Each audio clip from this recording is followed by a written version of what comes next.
technical aspects of the Inkless art printer. Now, if you see this printer, it's just using two actuators. One is the stepper motor, which is rotating the feeder rollers, and another is an inbuilt BLDC, which is rotating the core shaft of the roller. Now, this system is very simple. Like, if you look at the roller, the beauty of this system is the BLDC motor, basically, which is used for driving this roller, is fitted inside the roller body itself, and the copper, which is responsible for the arcing, is fit in the groove. So this is a very lightweight and also a very compact design of the roller, which is used in this. So it is like, we all know that simplicity is the ultimate sophistication, and that is what we have kept in mind while designing this system. And another thing is that this chassis is salvaged from a UPS, so it is nothing very complicated. It's just a salvaged part which has been brought best out of use. Now, I would like to explain how these actuators are working. Now, this development board contains the DRV10975 IC, which we are using for controlling the speed and motion of the BLDC used in our system. Now, why specifically this IC? So there are some features of this IC that makes it very distinguished for purposes like ours. Now, the first feature is that the driving MOSFETs of this IC are inbuilt, are integrated with the IC itself. Like, it doesn't require external driving MOSFETs, so this makes the system very small. Like, this board and the IC itself is very compact in size, and for systems like ours where compactness is well another design challenge, this type of IC is very useful.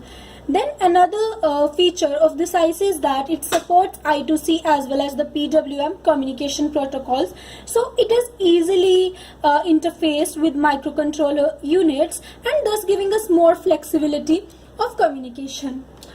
Another feature is that this IC is capable of giving the real-time feedback of the rotor speed and the position of the roller, so which makes it quite useful for our use.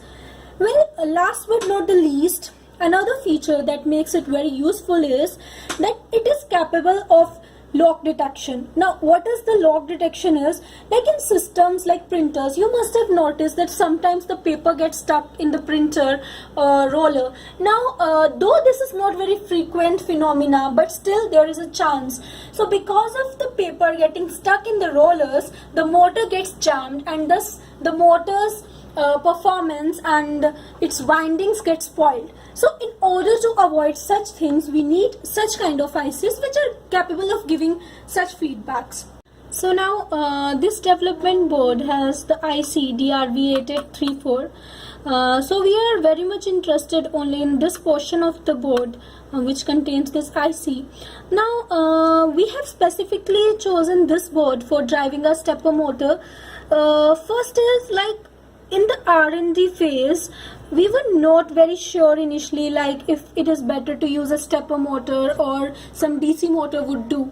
So in such an ambiguity, we cannot simply dedicate ourselves to some fixed motor driver.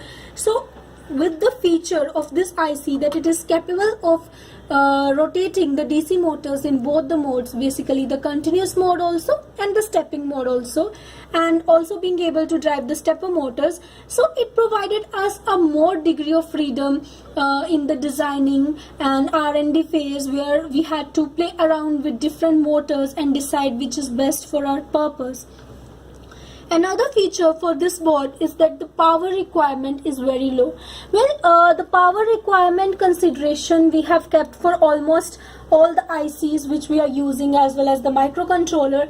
Now, why we have chosen so is, like, what happens in systems like printers, in case the user just leaves it without shutting it off after use, if the electronics is consuming more power, then what happens that the system is automatically more power consuming, and it is not economical to devise such systems, and it's not feasible. So we have kept in mind the power requirements of the electronic embedded systems while designing our system. Now this is the heart of the system, the flyback transformer. Now this transformer has been salvaged from an old CRT TV monitor and has been innovatively used in our system for our purpose of colorizing the paper by providing the arcing. Now why specifically this flyback transformer is that in flyback transformers, for a given frequency, we can control the output voltage for a much broader range.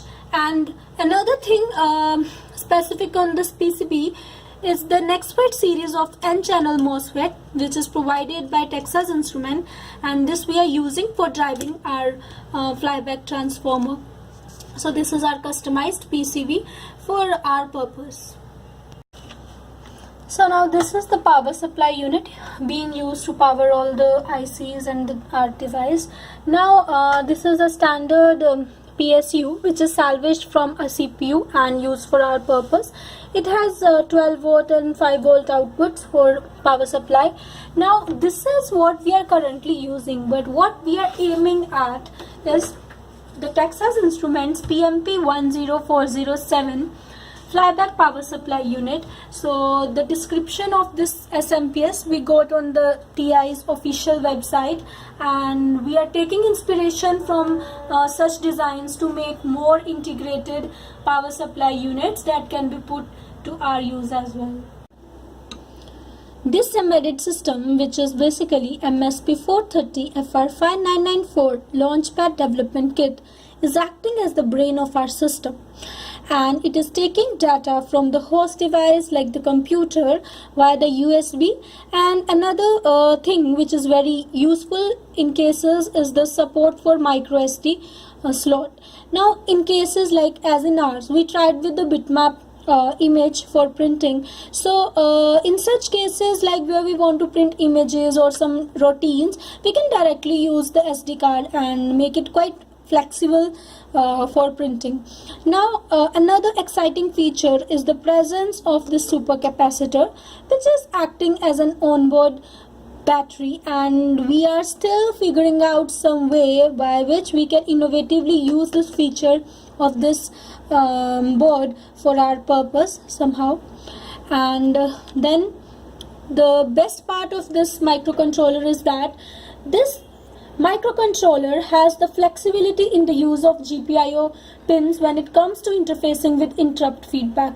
Now in a system like ours, where we need to know the position of the roller as well as the paper insertion is proper or not, so we require interrupt feedback in form of optical sensors and all. So it becomes quite easy to interface such interrupts with this board because of the flexibility of GPIO pins. Then another good feature is that the debugger is integrated with the development board. Like while we are debugging and performing various routines, because it is integrated system, it is very easy to debug the issues and get the real-time feedback of the errors which occur because of this feature. So we have used the Texas Instruments Energia software for getting our firmware developed for the printer. Now we have also tried the Texas Instruments Code Composer, but then because we are more acquainted with the use of Arduino style of coding, so it was quite easy for us to move on to the Energia software. But still we are trying to explore more the Code Composer, because then we are having more flexibility of using the debugger also in the Code Composer, and so the more chances of exploring and playing around with the embedded systems. How is this different from the model that we had shown you 2 months ago? The first thing is its compactness. It's way more compact than it was before. Before it looked like a microwave oven straight out of the kitchen. Now it's just a handful. Of course, the electronics are lying all around, but within a few months it will be within this board. I'm sure of it. Secondly, this is way more modular and it can be installed in any other device, any other industrial equipment like a standalone printer. That's what it's being designed for. Apart from the consumers who are going to buy this as a peripheral device for their homes or for their offices, it's also designed for industries as well. So it has to be highly modular. Thirdly, the way that we have designed for now at this stage is by using salvaged parts, like for example, as she had explained before, this chassis was made out of a salvaged UPS that's usually installed in computer systems. And all these parts are 3D printed. The parts, of course, were designed in SolidWorks and they were materialized by 3D printing, and it took about 16 hours for getting all the parts 3D printed. We're really happy and satisfied to be part of this technical revolution where we are coming up with technologies that can have a huge impact on the lives of people. We have been developing this technology after seeing a lot of attempts on inkless printing solutions where people have been using high power lasers primarily to engrave on paper without using ink, but the disadvantage was that, of course, being very bulky and costly. It was really expensive and unaffordable and usually used to exist in the laboratory. So having a portable solution, affordable to people and sustainable, is something that we are really happy and we really admire about this design, and we'd really like to take this forward and bring this product to the people. Of course, being a totally different working mechanism itself and approaching to the printing technology, it's taking a bit more than that we had expected. It takes some more resources, it took more time, R&D, going through a lot of articles that other people have worked on, and we also had a few trial and errors where some of the designs were unsuccessful. Money and academics all put together does take a toll on the design development time that it usually takes for developing a product like this. So far so good, and we are really keen to take this further, and thank you. See you on the other side.